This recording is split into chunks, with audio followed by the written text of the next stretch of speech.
Assalamualaikum warahmatullahi wabarakatuh. Halo anak-anak, berjumpa kembali dengan Ibu Nanda. Gimana kabarnya hari ini semua? Semoga kita semua selalu diberi kesehatan oleh Allah Subhanahu wa Ta'ala dan senantiasa semangat untuk memulai pembelajaran hari ini. Dan kita doakan untuk teman-teman yang sedang sakit, semoga cepat diberi kesembuhan oleh Allah Subhanahu wa Ta'ala. Amin, amin ya Rabbal Alamin. Sebelum memulai pembelajaran pada hari ini, ada baiknya kita memulai pembelajaran hari ini dengan berdoa sesuai dengan agama dan kepercayaan masing-masing. Berdoa dimulai.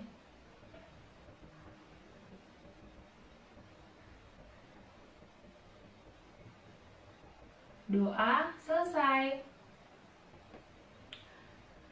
Ada yang masih ingat nggak di sini? Sebelumnya kita belajar materi apa? Ya, betul. Sebelumnya kita sudah belajar tools-tools yang digunakan dalam produksi animasi, sikap kerja dalam kerja sama tim. Tentunya setelah kita melakukan itu semua, kita dapat melakukan proses pembuatan animasi dengan tahapan-tahapan yang baik. Nah, apa aja sih tahapan-tahapan itu? Itu yang akan kita pelajari hari ini. Sebelum itu, Ibu mau tanya, ada yang tahu nggak sih apa itu pipeline atau proses? Ya, karena belum ada yang tahu, maka hari ini kita akan mempelajari tentang pipeline atau proses dan fungsi kerja pada produksi animasi yang memiliki tujuan agar kita dapat memahami tentang proses produksi dan fungsi kerja pada produksi animasi. Nah, apa sih pipeline itu? Animation pipeline adalah alur kerja produksi pembuatan film animasi melalui beberapa proses, yaitu ada praproduksi, produksi, dan pasca produksi. Studio animasi besar memproduksi film tentunya memakan waktu yang sangat lama, bahkan memerlukan ratusan seniman serta teknisi dan manajer produksi untuk menyelesaikannya. Namun, jika tidak terdapat sistem untuk mengelolanya, maka akan sulit untuk dikendalikan. Maka muncullah pipeline ini untuk memudahkannya. Seperti yang sebelumnya Ibu sampaikan, pipeline ini terdiri di atas 3 bagian. Yang pertama ada praproduksi, produksi, dan pasca produksi. Langsung aja kita bahas yang pertama. Yang pertama ada praproduksi. Anak-anak tahu nggak apa itu praproduksi? Praproduksi adalah suatu tahap yang dimulai dari suatu ide cerita, pengembangan cerita animasi, pembuatan konsep, desain karakter atau karakter development, visual development, storyboard, serta animatik awal untuk mengetahui timing animasi secara keseluruhan. Nah, dalam tahap praproduksi ini, kita akan mengenali adanya tahap yang pertama, story script. Story script adalah ide cerita yang telah terpikirkan di kepala kita, mulai kita tuangkan ke dalam bentuk skrip. Nah, cerita ini sebisa mungkin kita buat hingga berhasil menyentuh emosi dari audiens dan menyampaikan pesan moral yang dapat dibawa oleh para audiens. Nah, di sini Ibu punya contoh dari skrip. Bisa sama-sama kita lihat. Di sini ada INT, lorong tangga. INT itu apa sih? INT adalah interior. Jadi dalam skrip ini menyatakan bahwa interior yang digunakan ini di dalam ruangan yaitu lorong tangga dengan keterangan waktu pada siang hari. Lalu tertulislah di sana apa yang dilakukan oleh aktor pada film tersebut. Nah, selanjutnya kita lihat ke bawah sedikit. Di sana ada EXT. Apa itu EXT? EXT adalah eksterior, berarti di luar ruangan. yaitu tempat parkiran motor. Dan di sana ada apa yang dilakukan oleh artis dari film tersebut. Nah, kita lanjut. Yang kedua yaitu ada karakter development and design. Setelah kita sudah membuat skrip, perlu kalian ketahui, suatu cerita bisa berfokus pada karakter atau berfokus pada settingan cerita animasi secara keseluruhan. Nah, dalam membuat karakter animasi ini kita harus bisa mengetahui sifat utama dari karakter yang kita buat, seperti responnya dalam bahaya, keinginan serta kebutuhan dari karakter itu sendiri, elemen visual seperti warna dari karakter ini, bentuk tubuhnya, baju dan aksesoris yang digunakan, juga ekspresi wajahnya. Jadi, jika kita akan membuat film, kita harus menguatkan nih karakter apa yang akan kita gunakan agar film tersebut tersampaikan dengan baik kepada audiens. Selanjutnya yang ketiga ada R&D atau Visual Development.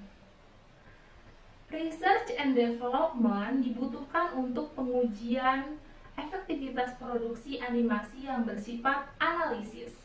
Nah, proses ini dilakukan untuk mendapatkan informasi mengenai kebutuhan pengguna. Jadi, animasi kita dapat digunakan dimengerti oleh penonton dengan baik. Tahap ini merupakan tahap penentuan style yang digunakan pada film itu. Ada style realistik, semi realistik, kartun, dan ada juga style abstrak. Selanjutnya yang keempat adalah storyboard. Nah, pada tahapan ini, skrip yang telah kita buat sebelumnya dibuat diterjemahkan menjadi panel-panel gambar yang disebut dengan storyboard. Nah, panel-panel gambar ini akan memperjelas adegan-adegan yang sudah ditentukan dalam skrip dari segi kamera angle yang akan dipakai. Nah, dengan adanya storyboard ini akan memperlihatkan secara jelas pergerakan kamera serta penempatan kamera yang akan dibawa ke tahap lebih lanjut, yaitu tahap animasi. Nah, kita lanjut ke tahap yang kelima, yaitu animatic. Nah, tahap animatic ini merupakan tahap di mana panel-panel yang telah dibuat di storyboard mulai ditentukan untuk timing serta cepat lambatnya adegan-adegan. Dalam animatic ini biasanya sudah terdapat dialog yang terjadi antar karakter. Juga terdapat soundtrack yang belum final untuk melihat preview secara keseluruhan. Nah, setelah melakukan beberapa tahap praproduksi, kita masuk ke tahap produksi, yaitu inti dari keseluruhan proses. Tahap ini sangat mempengaruhi visual dan kualitas gambar pada hasil akhir. Terdapat beberapa proses, yaitu yang pertama ada layout. Perancangan layout adalah proses awal produksi karena mengandung informasi visual yang lebih detail tentang scene pada setiap animasi yang akan dibuat. Yang kedua adalah modeling karakter. Pembuatan karakter tergantung pada dua hal, ada menggambar tangan atau digital. Jadi setelah kita tadi membuat konsepsi karakternya, di sini kita akan membuat karakternya dengan konsep-konsep yang telah kita buat tadi. Yang ketiga, ada texturing. Untuk hasil yang lebih maksimal, penambahan tekstur pada setiap desain sangat direkomendasikan.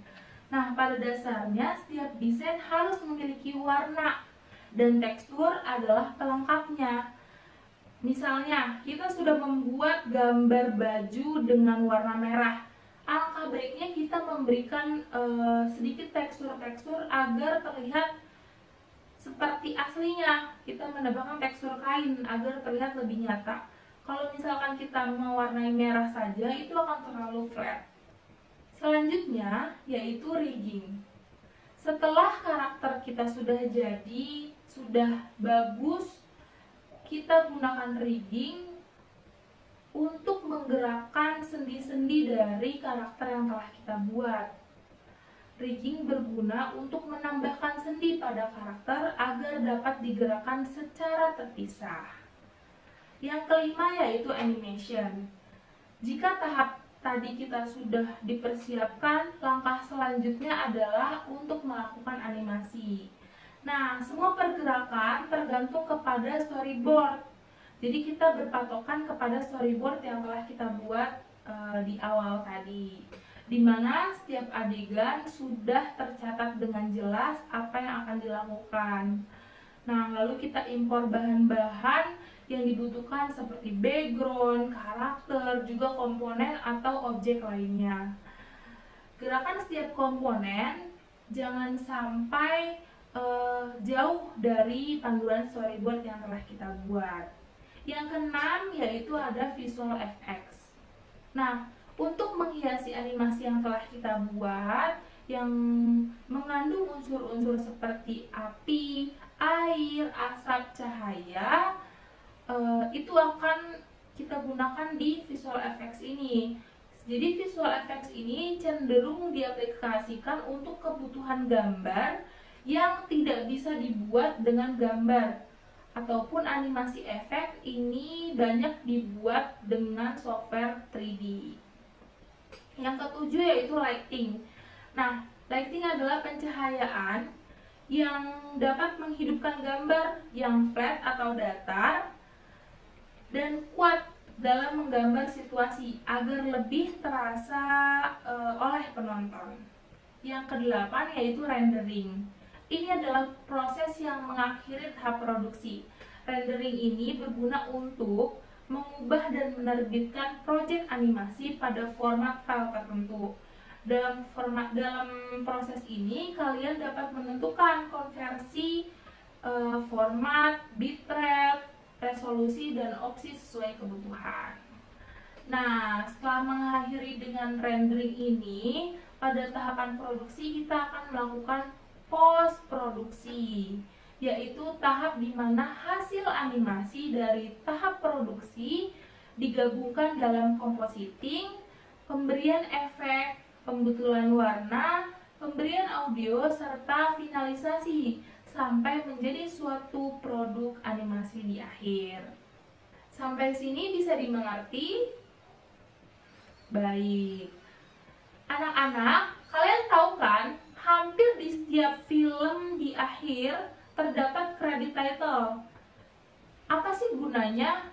Tentunya hal itu untuk mengapresiasi orang-orang yang terlibat dalam sebuah film. Biasanya terdapat nama dan bidang yang dilakukan, atau bisa kita sebut job desk-nya. Nah, apa sih job desk itu? Job desk adalah suatu catatan yang sistematis tentang tugas, wewenang, dan tanggung jawab suatu jabatan tertentu yang didefinisikan berdasarkan fakta-fakta yang ada. Nah, job description ini harus dapat menjelaskan dan berfokus pada pekerjaan itu sendiri, bukan kepada personil yang mengisi pekerjaan tersebut. Sekali lagi, job description bukan berfokus kepada personil yang mengisi pekerjaan tersebut. Penyusunan job description ini sangat penting, terutama untuk menghindari terjadinya perbedaan pengertian sehingga dapat menghindari pekerjaan-pekerjaan yang rangkap, serta untuk mengetahui batas-batas tanggung jawab dan wewenang masing-masing jabatan. Nah, agar kalian lebih mengerti nih mengenai job desk dalam pembuatan animasi, Ibu akan membuat kelompok. Satu kelompok berisikan 4 orang untuk melihat salah satu contoh video proses produksi film animasi. Lalu kalian diskusikan istilah teknis atau bahasa, unit kerja, proses dan fungsi kerja pada produksi film animasi The Making of Mr. Bean Animated Cartoon Series. Lalu kalian presentasikan di pertemuan selanjutnya. Jadi, untuk pertemuan selanjutnya, kita masih membahas mengenai job desk dalam pembuatan animasi ya anak-anak. Nah, untuk kuis evaluasi hari ini sudah Ibu buatkan di Quizizz. Kalian bisa akses linknya yang Ibu akan share di description box di bawah ini. Alhamdulillah pembelajaran kita hari ini telah selesai. Pertahankan ya semangat belajarnya, dipelajari kembali apa yang telah didapatkan hari ini. Sebelum kita mengakhiri pembelajaran hari ini, alangkah baiknya kita berdoa sesuai dengan agama dan kepercayaan masing-masing. Doa dimulai.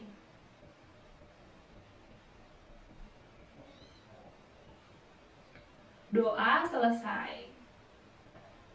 Wassalamualaikum warahmatullahi wabarakatuh.